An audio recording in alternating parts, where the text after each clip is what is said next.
جانا که تو را خدا بدون میهمان کرد، جانا که تو را خدا بدون میهمان کرد. گاه آب به چشم داد و گاه خندان کرد. شکرانه بکن به عالم و آدم و دور، جان را که به تو بداد و این دنیا کرد. در عالم امروز دور میرانیم، با عمر کمی بدون سرگردانیم.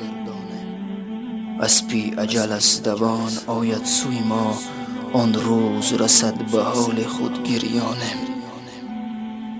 بینگر ز فلک نماند آدم و جهان، از آدم و دور یگانه ماند که نشان. گر خواهی نشان به آدم و عالمیان، دستگیر بشو به کس تو را راه است آن. دستگیر بشو به کس تو را راه است آن. بله.